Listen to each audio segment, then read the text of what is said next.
राधे राधे, जय श्री कृष्ण। मरते हुए कर्ण ने भगवान श्री कृष्ण से क्या पूछा कि आखिर मेरा दोस्त क्या था श्री कृष्ण।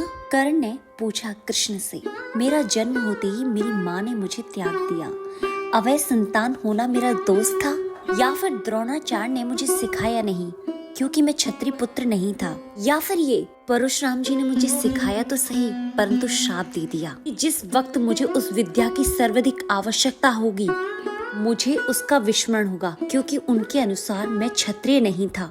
क्या ये मेरा दोस्त था? केवल संयोग बस एक गाय को मेरा वाण लगा और उसके स्वामी ने मुझे श्राप दे दिया जबकि मेरा कोई दोष नहीं था। द्रौपदी ने स्वयंवर में मेरा अपमान किया, माता कुंती ने मुझे जन्म दिया, वो एक रहस्य रखा, आपने अन्य बेटों को तो बचाया पर मेरा साथ नहीं दिया। बताओ इसमें मेरा दोस्त था?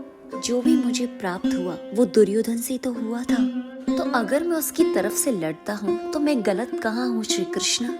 भगवान श्री कृष्ण ने उत्तर दिया, कर्ण मेरा जन्म कारागार में हुआ। जन्म से पहले ही मृत्यु मेरी प्रतीक्षा में घात लगाए खड़ी थी।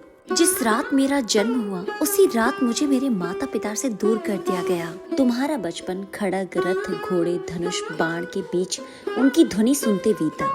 मुझे ग्वालों की गौशाला मिली, गोपियां मिली, गोवर मिला और खड़ा होकर चल भी पाया उससे पहले ही कई प्राण घातक हमले झेलने पड़े। कोई सेना नहीं, कोई शिक्षा नहीं, सिर्फ लोगों से ताने ही मिले कि उनकी समस्याओं का कारण मैं हूँ। तुम्हारे गुरु जब तुम्हारे शौर्य की तारीफ कर रहे थे उस समय मुझे कोई शिक्षा भी नहीं मिली थी। जब मैं 16 वर्ष का हुआ तब कहीं जाकर सांदीपन ऋषिकुल से मैंने शिक्षा प्राप्त की।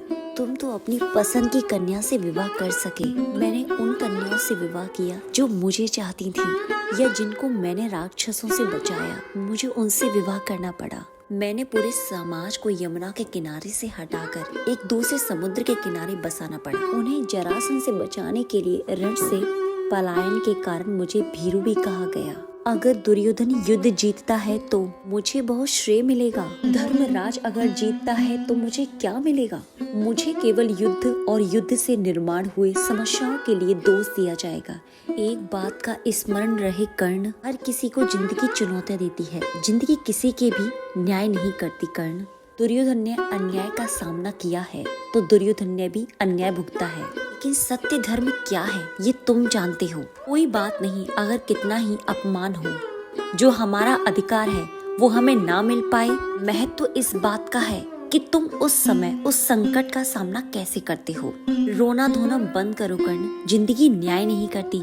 इसका मतलब यह नहीं होता कि तुम्हें अधर्म के पथ पर चलने की अनुमति है।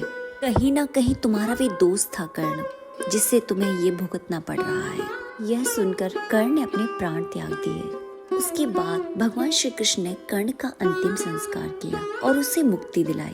अगर आप हमारे YouTube चैनल पर ऐसी और अन्य जानकारी प्राप्त करना चाहते हैं तो हमारे YouTube चैनल को सब्सक्राइब करना ना भूलें। जय श्री कृष्णा, जय श्री राधे।